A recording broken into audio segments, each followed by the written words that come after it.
Hey there, I'm Julie Yao Tam, partner and broker at Lynn Realty, serving generations of clients from the greater Houston area and around the world since 1981. Well, this video today I am shooting as I usually do by myself, and because I wanted to frame it up just right, I am standing here having gone into selfie mode, and I've got the camera on a tripod, a little mini tripod. It's just my iPhone, and so here I am. In this video series, Smarter Real Estate, I give helpful tips to buyers, sellers, tenants, and landlords, and also take you on some of my real estate adventures. Today we're talking about what happens when a tenant moves out of a home and the next steps that people like us, property managers, have to do in order to get that home ready to lease out again. But before I dive into that, I just want to give you a little personal tidbit that before I came here to this property to do this walkthrough, I actually had to go to the dermatologist's office to get a little bit of a suspicious mole removed from my big toe.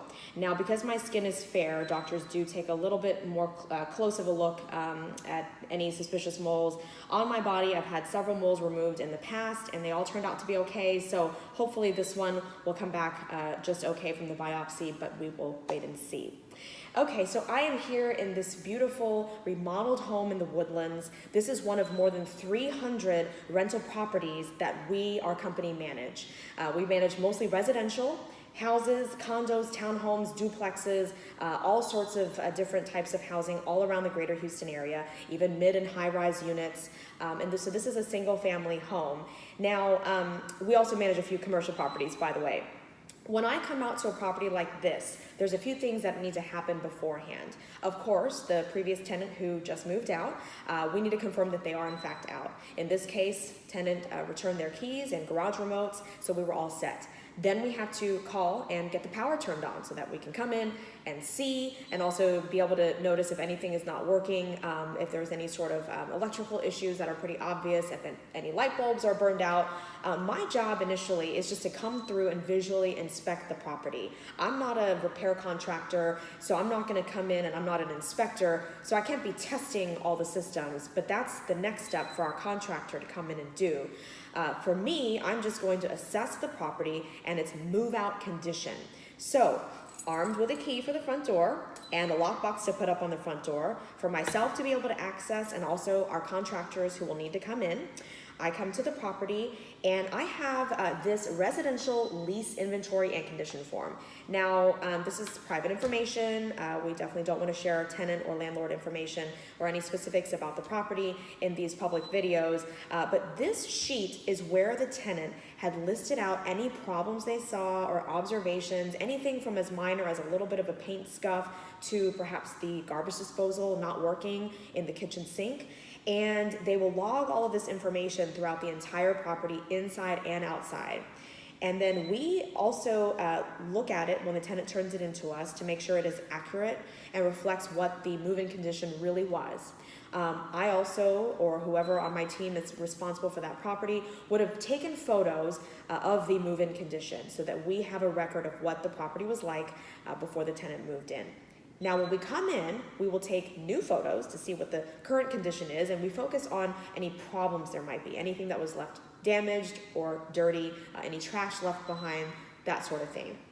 And then we will then log our comments on this inventory and condition form, which are the move-out comments, and then we'll sign off on that at the end. And we compare in order to determine how much, if any, money we should deduct from the tenant's deposit. Texas law governs all of that, and so we just go by that. And it actually is more complicated than you may think, because there's a lot of nuances in terms of what you can deduct for, how much you can deduct for. Certain items like carpet would depreciate, so even if the tenant has messed up the carpet, well, if the carpet was already 10 years old, that's another story, versus if the carpet was brand new when they moved in.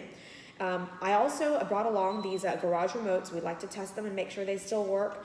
And then, of course, I'm going to have that lockbox put up so that my repair contractors and cleaning crews can come in after I've finished assessing the condition of the property.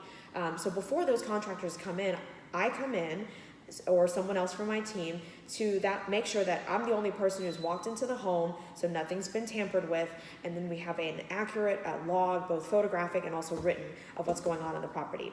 I go around and I inspect everything. So when I say inspect, I don't mean like a licensed inspector, because that I am not. I'm a licensed real estate broker, and so I'm able to just look, from a surface level. So I'm going to look in the appliances and see, if they are cleaned, if there's anything left behind, for example, in a refrigerator, inside the oven, the microwave, and that sort of thing. So just visually inspecting everything.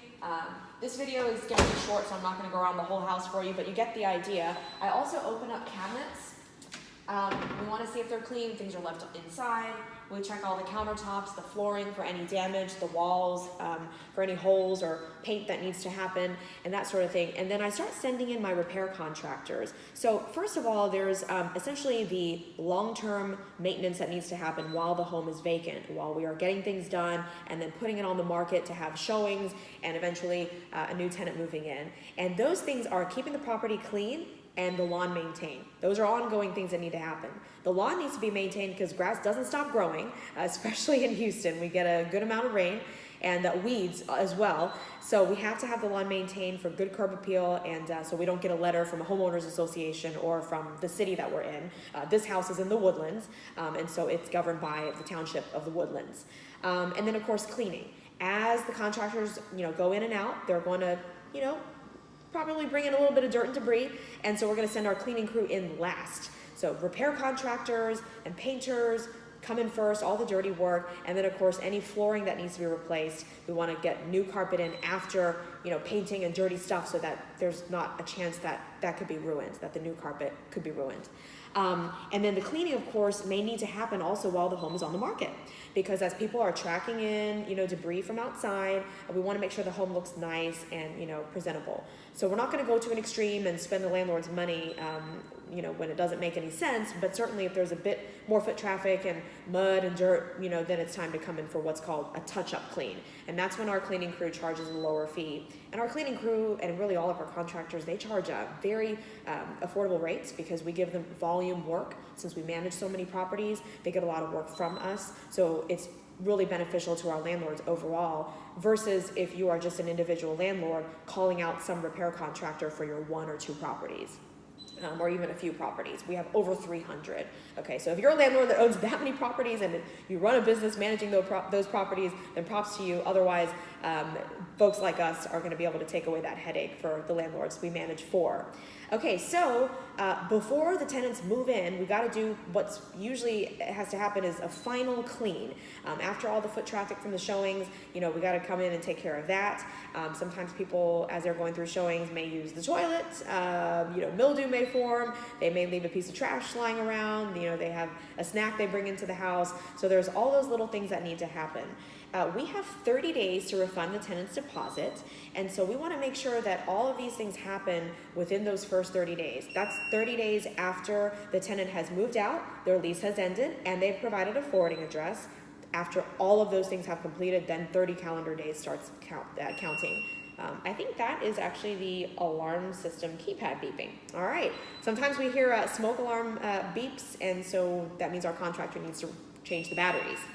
So anyway, all of this work must happen, and luckily if a home is in pretty good condition, then it doesn't take too long to get the home back on the market. Could take a matter of a few days or a week or so. The worse condition the home is in, then it will take us longer, especially if there are lingering odors from pets, for example, that we need multiple treatments or different types of treatments to tackle the problem, or we may even need to replace the carpet if there's urine stains, for example, then that can drag us out, and the make-ready process can take a few weeks or even longer. But usually it's not going to take months unless the landlord is wanting to do a major remodel of the home, which we can also help coordinate with them, and then it could, of course, take months. Or in the case of some of these floods we've had in Houston, then those have taken a couple of months. But we're very fast about those turnovers because this is part of our job. All right, so that's a lot of information for you. If you have any questions, have any comments, or have any ideas for future videos you want me to do, please leave a comment below or send me a direct message. One other little tidbit, I'm gonna get out of the frame and show you guys. It's just all part of the job. When you're a mom, especially a new mom like me, this is a bag I have to bring with me now when I go out to properties and when I'm at the office. It's my breast pump bag. So I do pump milk on the go throughout the day, and luckily I have properties that I can come into and take care of that in privacy when no one's come in just yet. Well, thanks for watching and hope you have a great week.